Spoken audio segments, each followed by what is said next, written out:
COP28, it's the stage where the world leaders are going to finalize what goes into the text of the first ever global stocktake.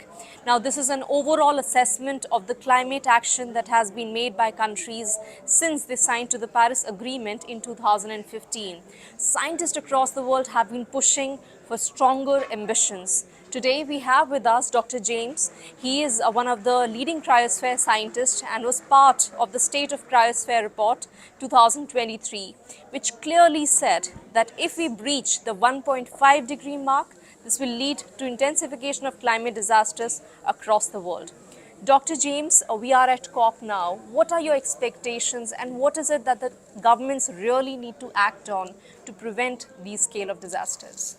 We've heard lots and lots of talking during the first week, and now it's really time for leaders to deliver some action.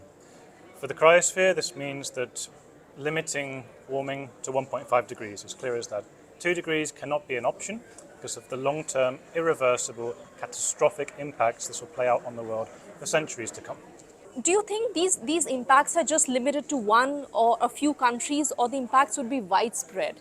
And there is also some confusion over in a certain section of people that these climate change disasters. So what do the scientists want to say to the... So the science is absolutely clear that the impacts of the world's loss of ice does not just affect countries that have ice. In fact, many of the biggest impacts in terms of sea level rise and loss of water resources impact countries that have no ice at all. So this is a global problem. The key thing is that the choices we make in the next few years will lock in long-term changes which will then roll on for centuries to come. So the time to act really is now. We're running out of time, and we need concrete pledges, concrete actions to be delivered at this COP.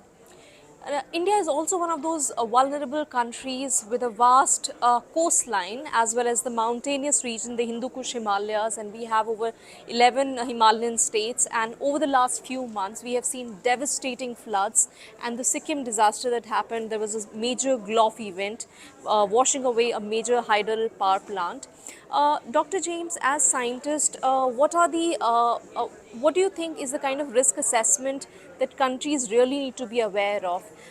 Glacier melt is there. There is a risk for GLOF events also to intensify. So what are the kind of disasters that we could witness? Absolutely. So we're already seeing these disasters at 1.2 degrees, and we're heading now for at least 2.5, if not more.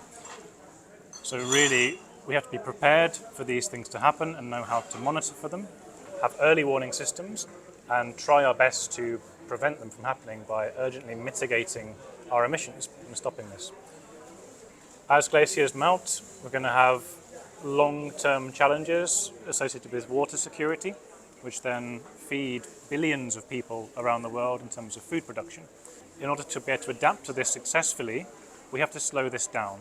We know at 1.5 degrees, we're going to still lose almost half of the world's glaciers, and this will be very, very difficult to adapt to. But above that, we'll lose a lot more. And this is going to get into the territory where we cannot adapt to this anymore. So really, we're pushing for immediate action now, cutting our emissions, keeping temperatures below 1.5 degrees. That's the first thing. In terms of sea level rise, India is massively at risk from sea level rise around its coastline.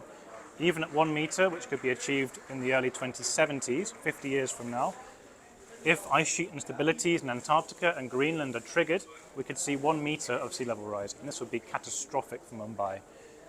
Every single centimeter of sea level rise floods an extra 2 or 3 million people, and we're looking at seeing a lot more. And the big thing about this is that these changes will be locked in by choices made today.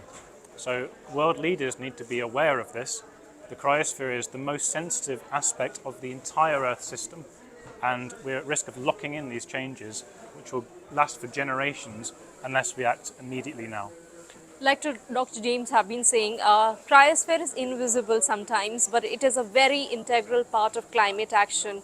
And this is the time to act, and this is time for the world leaders to recognize what the scientists have been saying all along. We really need to reduce our emissions and act now. Thank you, Dr. James, for talking to CNN News 18, and let's hope that this COP28 actually delivers. Thank you.